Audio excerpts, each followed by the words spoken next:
Hi readers, this is Number the Stars, chapter 13. Run as fast as you can. Still moving quietly so as not to wake her sister, Anne-Marie sped down the stairs and through the kitchen door. Her foot caught the loose step and she faltered for a moment, righting herself, then dashed across the ground to the place where her mother lay. "Mama!" she called desperately. "Mama!"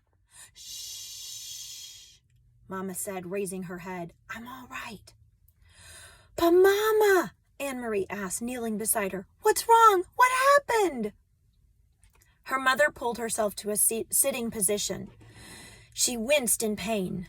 "I'm all right, really. Don't worry. And the Rosens are with Henrique. That's the important thing."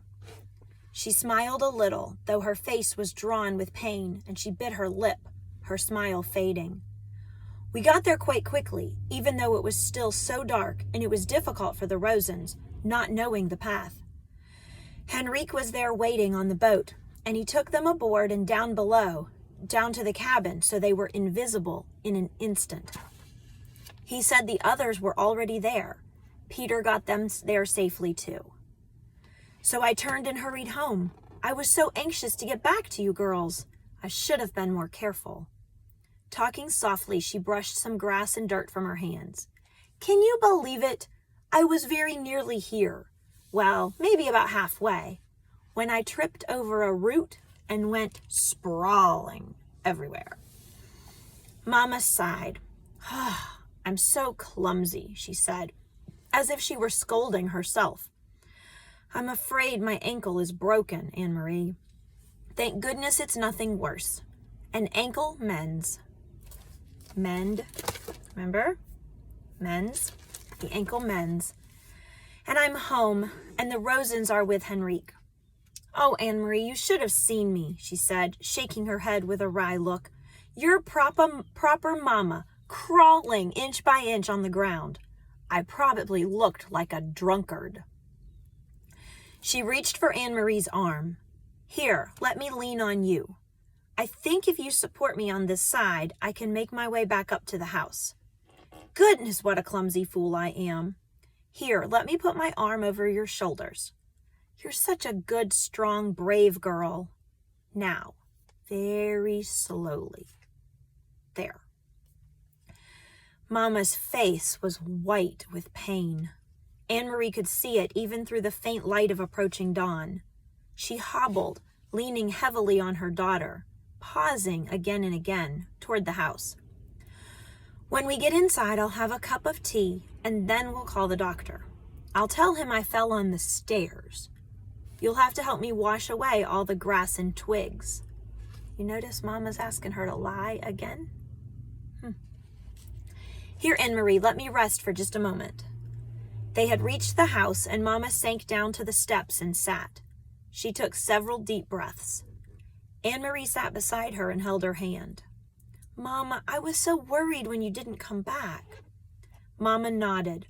"I knew you would be. I thought of you worrying as I dragged myself along. But here I am, safe with you now. Everything is fine. What time is it?" "It must be 4:30 or close to it." "They will sail off soon." Mama turned her head and gazed across the meadow to the sea and the vast sky above it. There were no stars now, only the gray pale sky, with pinkness at its border. Soon they will be safe too. Anne-Marie relaxed. She stroked her mother's hand and looked down at the discolored, swollen ankle. "Mama? What is this?" she asked suddenly, reaching into the grass at the foot of the steps. Mama looked. She gasped. "Oh my gosh," she said. Anne-Marie picked it up. She recognized it now and knew what it was. It was the packet that Peter had given to Mr. Rosen. "Mr. Rosen tripped on the step, remember? It must have fallen out of his pocket. We'll have to save it and give it back to Peter." Anne-Marie handed it to her mother. "Do you know what it is?" Her mother didn't answer. Her face was stricken. She looked down the path and down at her ankle. "It's important, isn't it, Mama? It was for Uncle Henrique. I remember Peter said it was very important." I heard him tell Mr. Rosen. Her mother tried to stand up, but fell back against the steps with a groan. My God, she murmured again. It may have all been for nothing. Anne-Marie took the packet from her mother's hand and stood. I will take it, she said. I know the way, and it's almost light now. I can run like the wind. Mama spoke quickly, her voice tense.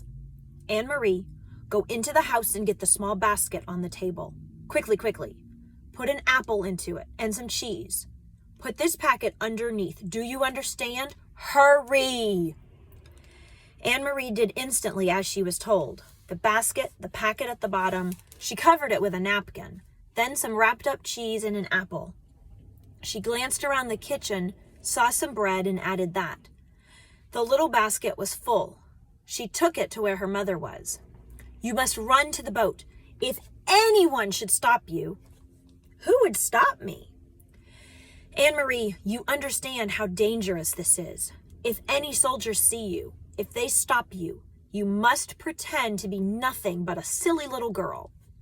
A silly, empty-headed little girl, taking lunch to a fisherman, a foolish uncle who forgot his bread and cheese.